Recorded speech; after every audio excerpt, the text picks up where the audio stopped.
আসসালামু আলাইকুম। এখন দেখবেন সংবাদ শিরোনাম।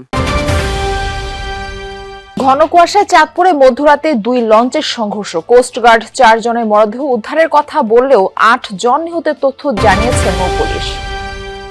প্রবাসী অধ্যুষিত সিলেট 6 আসনে ত্রিমুখী লড়াইয়ের আভাস। বিএনপি জামায়াতের পাশাপাশি মাঠ চষে বেড়াচ্ছেন জমিয়তের প্রার্থীও। সুষ্ঠু ভোটের প্রত্যাশা ভোটারদের। হামলা ভাঙচুরের 1.5 বছরও চালু হয়নি খুলনার গণহত্যা জাদুঘর। উদ্ধার করা যায়নি লুট করা নথিপত্র ও মালামাল। ক্ষুব্ধ মুক্তিযোদ্ধারা। দুর্নীতি বৈষম্যমুক্ত ইনসাফ ভিত্তিক দেশ গড়াই লক্ষ্য বললেন জামায়াত আমির। জাতির ওপর থেকে এখনো কালো ছায়া দূর হয়নি।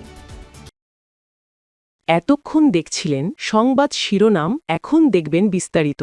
এখন পর্যন্ত 4 জনের মরদেহ এসেছে এবং যারা প্রত্যক্ষদর্শী এবং কোস্টগার্ড, পুলিশ, নৌ পুলিশ তারা সবাই বলছেন যে এই ঘটনায় এখন পর্যন্ত 4 জনের নিহত হওয়ার তথ্য তাদের কাছে রয়েছে।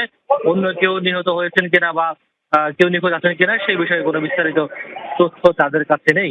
অর্থাৎ তারা বলছেন 2 থেকে 3 জন আহত হয়েছেন, সেই আহতদেরকেও উদ্ধার করে চিকিৎসা দেওয়া হয়েছে। কাউকে এখনো চিকিৎসা দেওয়া হচ্ছে, তবে 4 জনের বেশি নিহত হয়েছেন বলে এমন কোনো খবর তাদের কাছে নেই।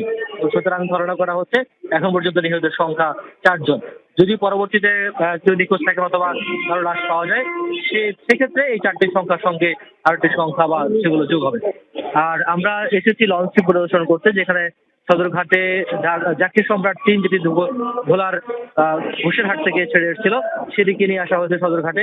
আমরা যদি দেখতে পেয়েছি এখানে এসে, সেটি হচ্ছে লঞ্চটি যেহেতু ঢাকা মুখী ছিল এবং অ্যাডভেঞ্চার 9 যেটি সেটি যেহেতু বরিশাল মুখী ছিল, সুতরাং ডান পাশে অর্থাৎ জাকির সম্রাট 3-এর ডান পাশ দিয়ে মাঝ বরাবর লঞ্চটিকে আঘাত করা হয়েছে।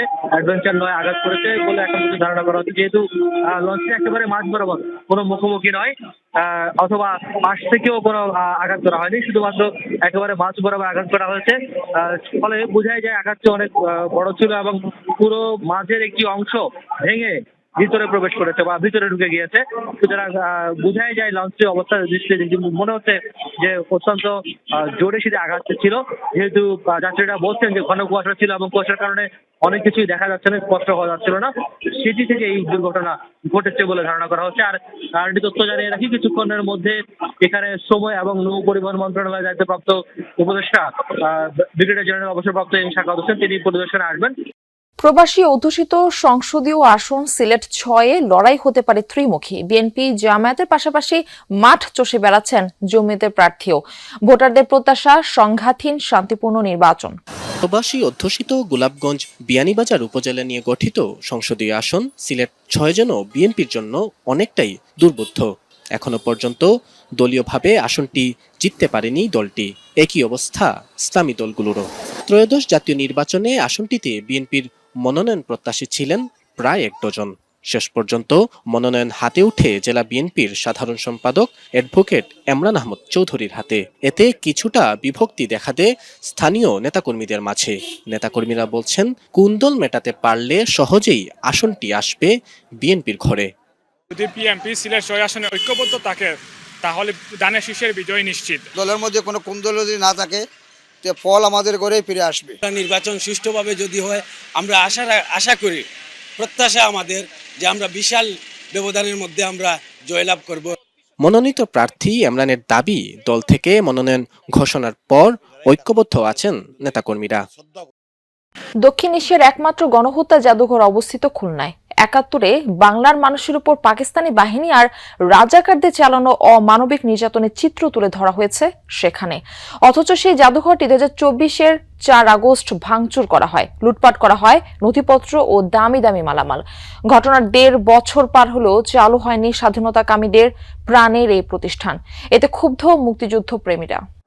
2024 সালের 4 আগস্ট, যেদিন দেশের বিভিন্ন স্থাপনার সাথে ভাঙচুর করা হয় খুলনা নগরীর 26 সাউথ সেন্ট্রাল রোডের এই জাদুঘরে, যেটি 1971 সালের গণহত্যা, নির্যাতন, আর্কাইভ ও জাদুঘর। নষ্ট করা হয় ভবনের অনেকটাই, গুড়িয়ে দেওয়া হয় গ্লাস সহ সামনের অংশ। ক্ষতিগ্রস্ত হয়েছে বাইরে স্থাপন করা ইতিহাসের বিভিন্ন নিদর্শন। লুট হয় ইতিহাস সম্বলিত কাগজপত্র ও স্মৃতিচিহ্ন। বাইরে থেকে দেখলে মনে হবে এটি কোনো পোড়ো বাড়ি। চারদিকে ঝোপঝাড় আগাছা আষ্টে পিষ্টে ধরেছে জাদুঘরটিকে। ধুলাবালিতে আবৃত ভবনের প্রধান ফটক আটকানো, ছড়িয়ে ছিটিয়ে থাকা কাচের টুকরো এখনো সেই ধ্বংসলীলার সাক্ষী। কোনো রকমে টিন দিয়ে ঘিরে রেখে মালামাল রক্ষা করার চেষ্টা করা হয়েছে। মূল যে মুক্তিযোদ্ধার যে একটা প্রতিষ্ঠান, একটা জাদুঘর, এইটাই বন্ধ। কেন এটা ভাঙচুর করা হলো, এখনো কেন খোলা হইল না? যারা নতুন প্রজন্ম দেখে শিখবে, যারা যুদ্ধ দেখে নাই বা ইতিহাস জানে না তাদেরকে জানানোর জন্যই এই জাদুঘরটা প্রতিষ্ঠিত হয়। জাদুঘরে মুক্তিযুদ্ধ, গণহত্যা, শহীদদের চিঠি সহ 192 ধরনের নিদর্শন ছিল। মুক্তিযুদ্ধের সময়ের 3.5 শতাধিক ছবি সহ আর্কাইভে সংরক্ষিত রয়েছে 10,000-এর বেশি ছবি, 2,000-এর বেশি ভিডিও সহ অসংখ্য দুষ্প্রাপ্য দালিলিক প্রমাণ। যেগুলো লুট হয়নি সেগুলোও পড়ে পড়ে নষ্ট হচ্ছে।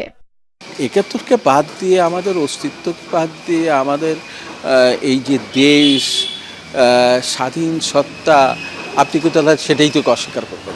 আপনি কি সেটা? জাতির উপর থেকে কালো ছায়া এখনো দূর হয়নি। এই কালো ছায়া দূর না হওয়া পর্যন্ত ছাত্র শিবির ও জামায়াত ইসলামীর সংগ্রাম করে যাবে, এমন মন্তব্য করেছেন জামায়াত ইসলামীর আমির ডক্টর শফিকুর রহমান। দুপুরে বাংলাদেশ চীন মৈত্রী সম্মেলন কেন্দ্রে অনুষ্ঠিত ছাত্র শিবিরের কেন্দ্রীয় সদস্য সম্মেলনে কথা বলেন তিনি। জামায়াত আমির আরো বলেন, দুর্নীতিমুক্ত, বৈষম্যহীন, ইনসাফ ভিত্তিক বাংলাদেশ গড়ে তুলতে হবে। দল মত নির্বিশেষে ঐক্যবদ্ধ মানবিক বাংলাদেশ গড়ার প্রচেষ্টা অব্যাহত থাকবে বলেও জানান জামায়াতের আমির ডক্টর শফিকুর রহমান। মিথ্যাচার ও অপপ্রচার দিয়ে ছাত্র শিবিরকে থামিয়ে দেওয়ার চেষ্টা হচ্ছে, এমন অভিযোগ করেন জামায়াতের সেক্রেটারি জেনারেল মিয়া গোলাম পরোয়ার। বলেন, স্বাধীনতা বিরোধী রক কাটা কিংবা ক্রস ফায়ার আয়নাঘর দিয়ে ছাত্র শিবিরকে থামানো যাবে না। এর আগে সকালে সম্মেলনের উদ্বোধন করেন জুলাই গণ অভ্যুত্থানে প্রাণ হারানো মুনতাসির আলিফের বাবা। সব ধর্ম, সব দল, সব জাতি মিলে ঐক্যবদ্ধ বাংলাদেশ নিয়ে আমরা সামনে এগিয়ে যাব।